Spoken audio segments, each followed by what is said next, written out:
שעות אחרי שההרס, האש והכאוס השתלטו שם על הרחובות, תושבי העיר האמריקנית נמצאים עכשיו במציאות חדשה, מציאות בה לוחמי המשמר הלאומי, שוטרים וחבאים מסתובבים ברחובות בניסיון לעשות קצת סדר בבלגן העצום הזה. שלום לך רינת ספיבק. שלום, כן, אז באמת אתמול ושלשום רחובותיה של בולטימור נראו ממש כמו מציאות של מלחמה, כמו זירת מלחמה שכזאת. 200 בני אדם נעצרו, 15 שוטרים נפצעו, מעל 140 מכוניות בעצם נשרפו. את כל התמונות הקשות הללו אנחנו יכולים לראות כרגע מאחורינו על המסך. בעקבות כל האירועים הקשים הללו, השוטרים בעצם מנסים להתנגד למתפרעים על ידי כדורי גומי וגז מדמיע, וכל האירועים הללו מובילים את ראש עיריית בולטימור להכריז על מצב חירום, מה שגורם לפריסה של כאלפי שוטרים ברחובותיה של בולטימור. עכשיו, אנחנו יודעים שמי שהתחיל את המהומות האלה היו ארגוני פשע, אבל זה לא באמת רק מין חבורות של בריונים. זה לא רק חבורות של בריונים, את הסיפור עצמו אנחנו מיד ניכנס אליו, אבל באמת, כפי שאמרת קודם לכן, כל הסיפור הזה מתחיל בגלל מוות של צעיר, תושב בולטימור ממוצא אפרו-אמריקני, שלמעשה נהרג כתוצאה ממעצר מאוד מאוד אלים של שוטרים. זאת לא הפעם הראשונה שזה מתרחש בארצות הברית בחצי שנה האחרונה. אם את זוכרת את הסיפור של מייקל בריין מפרגוסון, כמובן שנשיא ארצות הברית... ומהומות בניו יורק ומהומות במקומות אחרים. נשיא ארצות הברית, כמובן, פשוט יש כאן דמיון בין שני המקרים של מוות ללא סיבה מוצדקת. נשיא ארצות הברית כמובן התייחס לעניינים הללו, גם לגזענות וגם מצד שני גינה את האלימות. בואי נשמע את דבריו. When individuals get crowbars and start prying open doors to loot, they're not protesting. They're not making a statement.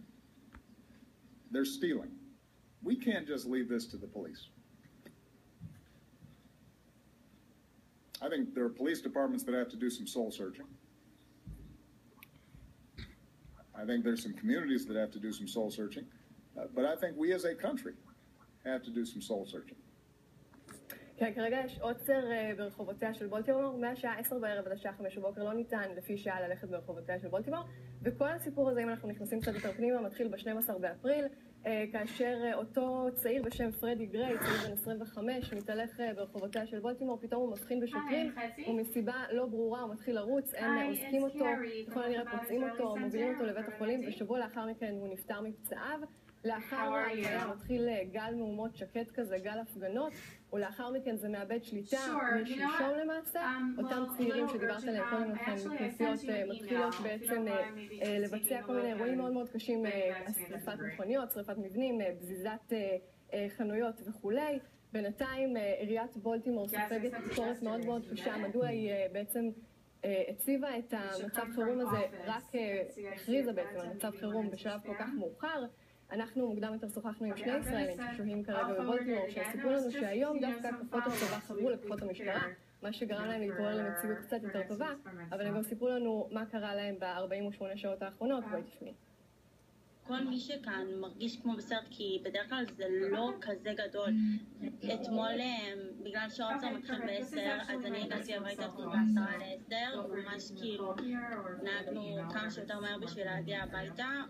קיצרו כולם הנחיות, להסתגר בבתים ולדאוג שלא יהיו אפילו איזשהו חפצים מחוץ לבית, שזה יהווה איזשהו שימוש בידי הפורעים לשבור חלונות ולהיכנס לתוך בתים. מאתמול בערב שבעצם הגיעו כוחות המשטרה, כוחות הצבא שהצטרפו לכוחות המשטרה, אז הם בעצם השתלטו על הפרעות.